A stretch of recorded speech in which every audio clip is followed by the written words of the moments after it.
आशा करता हूं आप सभी बहुत अच्छे होंगे। आज है 2 जून और 2 जून 2020 के हम लोग इंपॉर्टेंट करंट अफेयर इस वीडियो लेक्चर सीरीज में जानने वाले हैं। तो चलिए शुरू करते हैं हम लोग। इससे पहले अगर आपने अभी तक चैनल को सब्सक्राइब नहीं किया है तो प्लीज चैनल को सब्सक्राइब करना बिल्कुल मत भूलिएगा। देखिएगा दुनिया भर में कोरोना वायरस के केसेस अब तक कितने हो चुके हैं। 63,15,908 केसेस हो चुके हैं और मरने वालों की संख्या 3,74,955 पहुंच चुकी है। वहीं इस महामारी से जो लोग ठीक हुए हैं उनकी संख्या 28,75,258 हो चुकी है। अच्छा जी, यही आंकड़ा दुनिया भर में अमेरिका के अंदर सबसे ज्यादा है। 2 नंबर पे ब्राजील है, 3 पे रशिया है और इसी लिस्ट में हमारा नंबर अब आता है 7th पोजीशन पे आता है। इंडिया के अंदर जो है वो केसेस 1,97,808 हो चुके हैं और मरने वालों की संख्या जो है वो 5603 हो चुकी है। चलिएगा, पहला हमारा क्वेश्चन है कि हाल ही में किस राज्य के बोडोलैंड विश्वविद्यालय बोडोलैंड यूनिवर्सिटी के द्वारा एक फफूंद पाउडर यानी कि फंगल पाउडर तैयार किया गया है जो लोगों की रोग प्रतिरोधक क्षमता बढ़ाने में मददगार साबित हो सकता है। Recently which states Bodoland university has prepared a fungal powder which can be helpful in increasing immunity of people. तो इम्यूनिटी इंक्रीज करने के लिए फंगल पाउडर तैयार किया है बोडोलैंड यूनिवर्सिटी ने। तो ये यूनिवर्सिटी कौन से राज्य की है? ये है असम राज्य की। डी ऑप्शन जो है इस क्वेश्चन का बिल्कुल ठीक रहेगा। बड़ा अच्छा पैटर्न का क्वेश्चन मैंने आज जो है ये बनाया है, ये तो आप थोड़ा ध्यान से समझिएगा। आजकल एग्जाम में इस तरीके के पूछे जाते हैं। अच्छा, आसाम ने बनाया है ये, इसका एक नाम और भी है वो याद रख लीजिएगा आप लोग, इसके सुपर मशरूम भी कहते हैं। इसी को कार्डिसेप्स मिलिटेरिस के नाम से पुकारते हैं। तो आपको कार्डिसेप्स मिलिटेरिस भी एग्जाम में मिल सकता है। अच्छा, इसको तैयार कैसे किया जाता है? इस सुपर मशरूम को ही -800 डिग्री सेल्सियस तापमान पे प्रोसेस करके इस फंगल पाउडर को जो है वो तैयार किया जाता है। ये बात है असम की सारी। तो असम की राजधानी है दिसपुर। असम की जो मुख्यमंत्री है उनका नाम है सर्बानंद सोनोवाल। यहाँ की लिटरेसी रेट है 72.19% और सेक्स रेशियो है 958 महिलाएं हैं 1000 पुरुषों पे। अच्छा, यहाँ की जनसंख्या जो है वो है 3.09 करोड़। अच्छा, बात की जाए असम की कर रहे हैं हम लोग, तो असम में एक माजुली द्वीप है जो कि दुनिया भर में सबसे बड़ा नदीय द्वीप है। असम में ब्रह्मपुत्र नदी है जिसको एकमात्र भारत की पुलिंग नदी भी कहलाती है वो।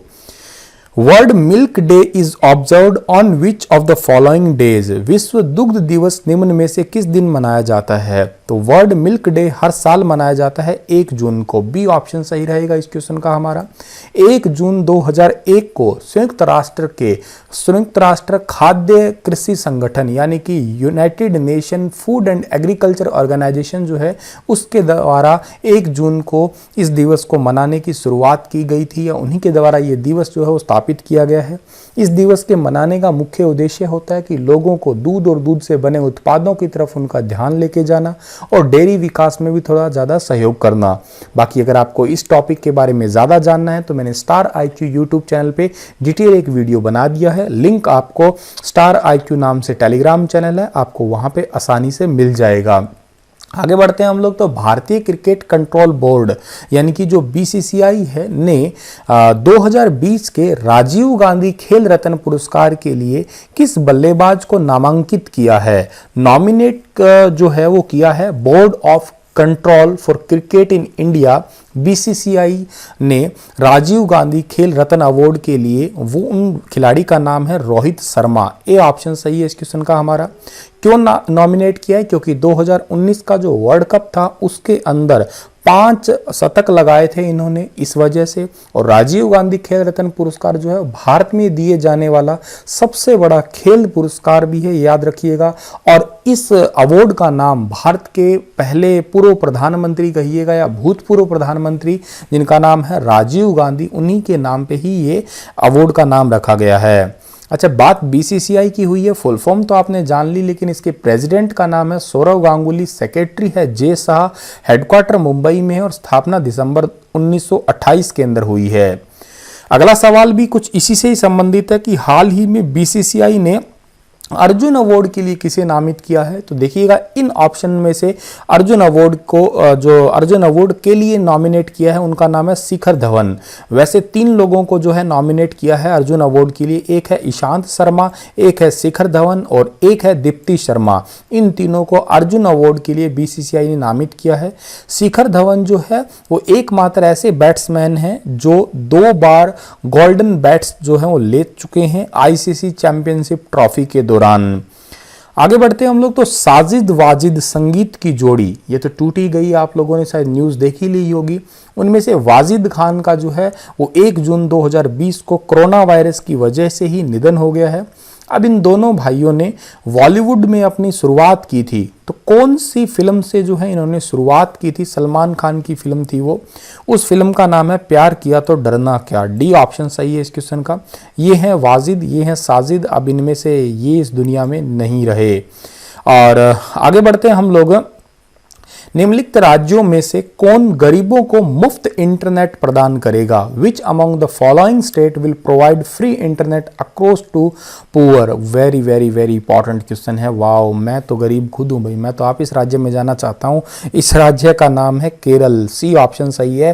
केरल के मुख्यमंत्री पिनराई विजयन ने जो है Kerala fibre optic network project के तहत जो है दिसंबर 2020 तक सभी गरीबों को मुफ्त में इंटरनेट देने की घोषणा कर दी है। मैं आपको बता दूं केरल भारत का वो राज्य है जो 100% साक्षरता दर रखता है वर्तमान में।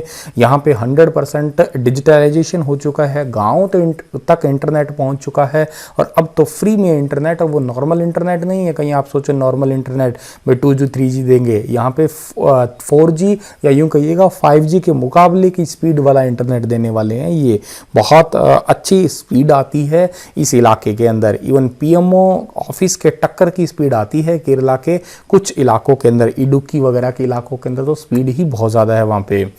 खैर, बात केरला की हुई है तो केरल के जो मुख्यमंत्री है उनका नाम पिनराई विजयन है। गवर्नर का नाम आरिफ मोहम्मद खान है। यहाँ की राजधानी तिरुवनंतपुरम है। मसालों का राजा कहा जाता है केरल को। काली मिर्च और इलायची और जो आपके इसके अलावा और मिर्च मसाले भी ज़्यादा होते हैं केरल के अंदर। निम्नलिखित अंतरिक्ष एजेंसियों में किसने हाल ही में लगभग 9 वर्षों के बाद व्यावसायिक रूप से निर्मित अंतरिक्ष यान पर आईएसएस में अंतरिक्ष यात्रियों को लॉन्च किया है? Which among the following space agencies recently launched astronauts to the ISS on a commercially made spacecraft after almost 9 years? इस स्पेस एजेंसी का नाम है नासा। सी ऑप्शन सही है। अब इस टॉपिक के बारे में अगर ज़्यादा डिटेल से देखना है तो इसके ऊपर में भी मैंने एक स्टार IQ यूट्यूब चैनल पे डिटेल वीडियो बना दिया है। देखिएगा, करंट अफेयर के 1 लाइनर क्वेश्चन मैं आपको सारे यहाँ पढ़ाऊंगा। इन्हीं करंट अफेयर्स का डिटेल अगर आपको देखना है, हर एक अलग अलग टॉपिक पे अलग अलग वीडियो रहेगा, वो आपको स्टार IQ यूट्यूब चैनल पे इजीली मिल जाएगा। उसका टेलीग्राम चैनल आप ज्वाइन कर लीजिएगा, सारे लिंक वहाँ पे आपको मिल जाएंगे। अच्छा जी, बात ये है कि ये है क्या चीज़, मोटे तौर पे आपको मैं समझाने की कोशिश करूँ तो देखिएगा, ISS का मतलब होता है इंटरनेशनल स्पेस स्टेशन। इसके तहत जो है ये लॉन्च किया है।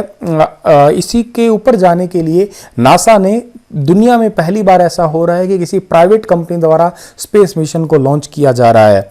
और इस स्पेस मिशन का नाम जो है वो आपका क्रू है, यानी कि इसके अंदर 2 लोग जाने वाले हैं।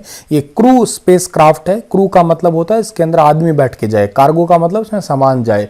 तो ये क्रू है और क्रू स्पेस क्राफ्ट के नाम से पुकारा गया है इसे। और जो ये ISS है इसके ऊपर स्टडी करने के लिए नासा द्वारा जो है, नासा के साथ में जो है इसको लॉन्च किया गया है। अगली बात की जाए, 31 मई को लॉन्च किया है रात को 1 बजे, वो भी आपको बता देता हूं मैं। अगले सवाल की ओर चलते हैं हम लोग। तो निम्न में से माता पिता दिवस कब मनाया जाता है? पेरेंट डे कब मनाया जाता है? यूनिवर्सल पेरेंट डे, तो ये भी 1 जून को ही मनाया जाता है। डी ऑप्शन सही है इस क्वेश्चन का हमारा। हाल ही में किस केंद्रीय मंत्री ने भारत में पहला AI पोर्टल लॉन्च किया है? Recently which union minister has launched the first artificial intelligence portal in India?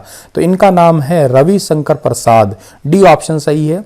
Bharat में कानून, न्याय और इलेक्ट्रॉनिक्स और सूचना प्रौद्योगिकी और संचार मंत्री हैं। इन्होंने पहला आर्टिफिशियल इंटेलिजेंस पोर्टल लॉन्च किया है। इसका मुख्य उद्देश्य है कि आर्टिफिशियल इंटेलिजेंस को बढ़ावा देना, कृत्रिम बुद्धिमत्ता को बढ़ावा देना। क्या आप मुझे कमेंट में लिख के बता सकते हैं कि AI की खोज सबसे पहले किसने की थी? आगे बढ़ते हैं हम लोग अगले सवाल की ओर। हाल ही में अग्निप्रस्थ मिसाइल पार्क की आधारशिला कहाँ रखी गई है? Recently where was the foundation stone of Agniprastha missile park. तो इसकी जो स्थापना की गई है उसका जगह का नाम है INS कलिंग। डी ऑप्शन जो है वो बिल्कुल ठीक रहेगा हमारा। अच्छा, ये INS कलिंग ये वो जगह है जहाँ पे आधारशिला रखी गई है। ये पिछले 39 सालों में सेवा दे रहे युद्धपोत INS कलिंग पर जो है वो स्कूली बच्चों और नौसैनिक परिवारों को जो है वो मिसाइलों की दुनिया का प्रदर्शन करवाने के लिए ऐसा किया गया है। इस पार्क में बेकार हो चुकी जितनी भी चीज़ें हैं उनसे मिसाइलों की नकल, मतलब उन मिसाइलों जैसी कॉपी करके जो है कुछ आइटम वगैरह बनाए जाएंगे ताकि सिखाया जा सके बच्चों को। इसी के साथ ये लेक्चर समाप्त होता है। कल फिर हाजिर होऊंगा लेटेस्ट अपडेट के साथ में। तब तक के लिए आप हंसते रहना, मुस्कुराते रहना।